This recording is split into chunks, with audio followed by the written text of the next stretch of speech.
Hello intellectuals, आपको किस चीज़ से सबसे ज़्यादा डर लगता है?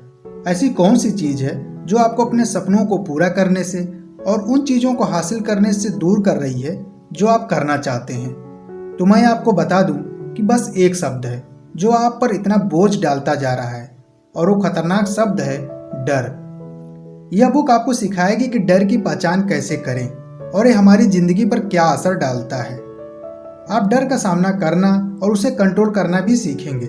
अगर आप अपनी ज़िंदगी बदलने के लिए तैयार हैं तो हमारे साथ अंत तक जुड़े रहें। पहला पॉइंट है, what are you afraid of and why? डर ही वो कारण है जिसकी वजह से हम उस खुशी को एक्सपीरियंस नहीं कर पाते जिसकी तलाश में हम लगे रहते हैं। जिंदगी अपनी प्लेट में हमें क्या कुछ सर्व करती है उस पर हमारा कोई कंट्रोल नहीं है, लेकिन अगर वो कोई दर्दनाक एक्सपीरियंस भी हुआ तो हम उसे सहने लायक तो बना ही सकते हैं। तो आइए पहले डर को समझते हैं। डर के 3 लेवल होते हैं। लेवल 1, ये वो चीज़ें हैं जो सच में होती हैं और जिसके लिए एक्शन लेने की ज़रूरत है। लेवल 2 में ईगो, रिजेक्शन, फेल्योर, इमेज खराब होने का डर और असहाय महसूस करना जैसे इमोशन आते हैं। लेवल 3 में वह सोच आती है जिसमें लगता है कि मैं इसे हैंडल नहीं कर सकता। आप फ्यूचर के बारे में कोई भविष्यवाणी नहीं कर सकते, इसलिए आपको कभी भी बिना कोशिश किए नहीं कहना चाहिए कि मैं इस प्रॉब्लम को हैंडल नहीं कर सकता। आइए एक कहानी से इसे समझते हैं। एक औरत थी जिसका हाल ही में तलाक हुआ था। तलाक होने से पहले वह हर चीज के लिए अपने पति पर डिपेंडेंट थी। तलाक के बाद उस औरत के पास नई चीजों को सीखने के अलावा कोई चारा नहीं था। उसे काम करने का कोई एक्सपीरियंस नहीं था और ना ही उसे बाहर निकलकर कभी दुनिया का सामना करने की जरूरत पड़ी थी। वह बहुत डरी हुई थी, लेकिन उसने चीज़ों को बीच में नहीं छोड़ा। वह नई चीज़ों को सीखने लगी। हर दिन उसने कुछ नया सीखा। अपने दम पर प्रॉब्लम को हैंडल करने की एबिलिटी ने उसके डर को कम करना शुरू कर दिया था। दूसरा पॉइंट है, वेदर यू वांट इट और नॉट, इट्स योर्स। हम में से कई लोग बड़ा होना ही नहीं चाहते। अपने एक्शन के लिए वो हमेशा दूसरों को दोष देने में लगे रहते हैं। अपनी लाइफ की जिम्मेदारी खुद लें। एक असहाय और विक्टिम बनकर अपनी प्रॉब्लम के लिए दूसरों को दोष ना दें। इसका कंट्रोल अपने हाथों में लें, क्योंकि अपने हर एक्शन और उसके रिजल्ट के लिए सिर्फ आप जिम्मेदार होते हैं। याद रखें कि आप आज जो डिसीजन लेते हैं वो आपका फ्यूचर डिसाइड करता है। जब आप एक विक्टिम की सोच नहीं रखते तब डर आप पर नहीं बल्कि आप डर पर हावी होने लगते हैं। लाइफ में हम सभी को अपने लिए गए डिसीजन के नतीजे का सामना करना ही पड़ता है और जरूरी नहीं है कि हर बार हमारा डिसीजन सही साबित हो। इसलिए इससे बचने के बजाय इसे एक्सेप्ट करें और आगे बढ़ें, एक जगह अटके न रहें। तीसरा पॉइंट है, पालियाना rights again.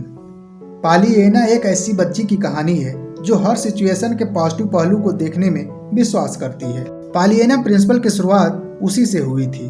The Pollyanna principle is the tendency for people to remember pleasant items more accurately than unpleasant ones. लेकिन कुछ लोग कहते हैं कि हमेशा पॉजिटिव बने रहना नासमझी और अनरियलिस्टिक है। क्या आप भी ऐसा ही मानते हैं? सच तो यह है कि किसी नेगेटिव एक्सपीरियंस में भी कुछ न कुछ पॉजिटिव ढूंढना खुश रहने का उपाय है। जब आप अपने मन में चल रही नेगेटिव बातों को सुनना बंद कर देते हैं तब आप उन्हें जीतने लगते हैं। आप पे अपने डर को कंट्रोल करने की पावर आ जाती है। When they don't want you to grow। जब किसी इंसान के पास एक स्ट्रॉन्ग सपोर्ट सिस्टम होता है तो वो उसे पावरफुल बना देता है।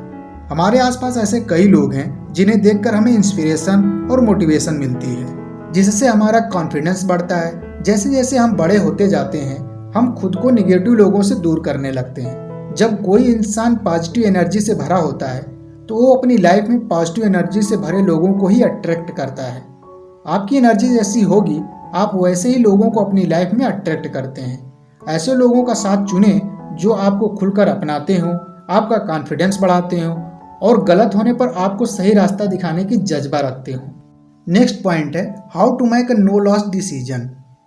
लाइफ में डिसीजन लेना किसी चैलेंज से कम नहीं है, लेकिन लंबे समय में इसे आसान और ज़्यादा इफेक्टिव बनाने का एक तरीका यह है कि इस बात को हमेशा याद रखें कि ट्राई करके फेल होना कभी भी ट्राई ना करने से कहीं ज़्यादा बेहतर होता है।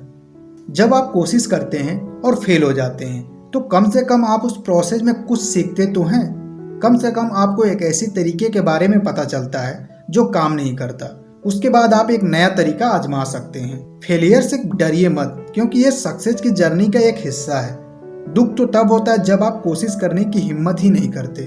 एलेक्स एक लॉ स्कूल का स्टूडेंट था। वो अपने पिता का बहुत सम्मान करता था, इसलिए उसने उनके रास्ते पर चलने का फैसला किया और लॉ स्कूल में एडमिशन ले लिया।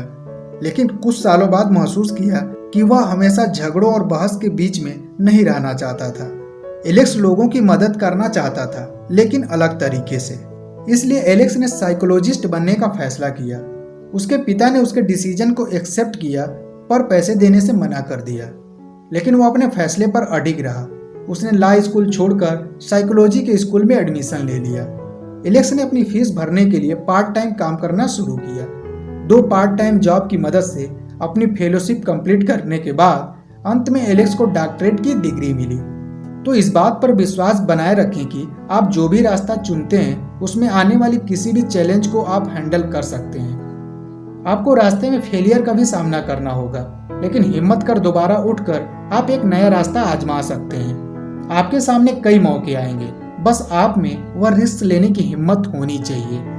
रिस्क लेकर आप अपने डर को दूर कर सकते हैं और अपने गोल तक पहुंच सकते हैं। आशा करता हूं कि आप आज जिस चीज में डर का सामना कर रहे हैं उससे निकलने का बस एक ही उपाय है, एक स्टेप लेना उसकी तरफ जो आपको ज्यादा डराता है।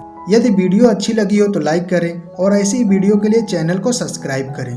तो मिलते हैं आपसे नेक्स्ट वीडियो में, तब तक के लिए जय हिंद।